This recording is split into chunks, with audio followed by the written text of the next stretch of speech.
কৃষক শ্বহীদ প্ৰণৱ বড়োৰ আত্মদাহক লৈ চৰকাৰে কৰা অখিল গগৈ আৰু অন্য কৃষক কৰ্মীৰ ষড়যন্ত্ৰমূলকভাৱে কৰা গ্ৰেপ্তাৰৰ প্ৰতিবাদত আৰু শ্বহীদ প্ৰণৱ বড়োৰ আত্মদাহৰ বাবে বাধ্য কৰোৱা তৰুণ গগৈক গ্ৰেপ্তাৰৰ দাবীত বুধবাৰৰ দিনা পুৱা 11 বজাৰ পৰা আবেলি 4 বজালৈ কৃষক মুক্তি সংগ্ৰাম সমিতি আৰু ছাত্ৰ মুক্তি সংগ্ৰাম সমিতিয়ে গুৱাহাটীৰ দীঘলীপুখুৰী পাৰত অন্নশনত বহে।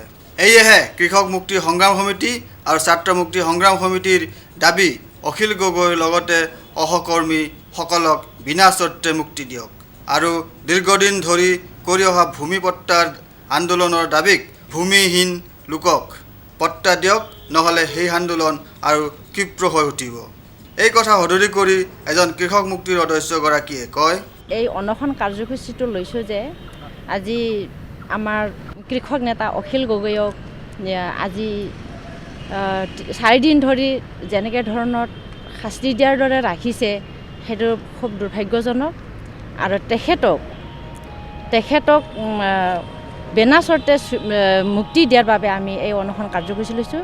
লগতে আজি আমি ভূমি পট্টাৰ দাবী যেনেকৈ ধৰণৰ আমি মানে আন্দোলন কৰি আছিলোঁ, সেই ভূমি পট্টাৰ দাবীটোৰ কাৰণে আমি অনশন কৰিছোঁ, যাতে আমাক উন্নতি পলমে আমাৰ কৃষক মুক্তিক মুক্তি দি পেলাই আমাৰ আন্দোলনটোত চলাই নিয়াৰ কাৰণে আমি বহুত পাম। আজি আমি বহুত দুখ পাই আছোঁ।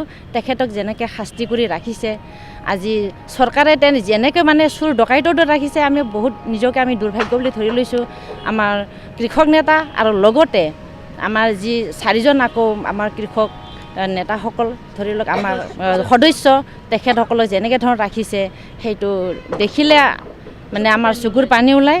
সেইকাৰণে বিনা চৰ্তে আজি বা কালিৰ ভিতৰতে তেখেতলোকে মুক্তি দিয়ে, সেইটোৰ কাৰণে আমি আজি এই অনশন কাৰ্যসূচী আমি কৰিছোঁ। ভিডিঅ' জাৰ্নেলিষ্ট সুশান্ত দাসৰ সৈতে সমৰদীপ গগৈ, চেণ্টিনেল নিউজ, গুৱাহাটী।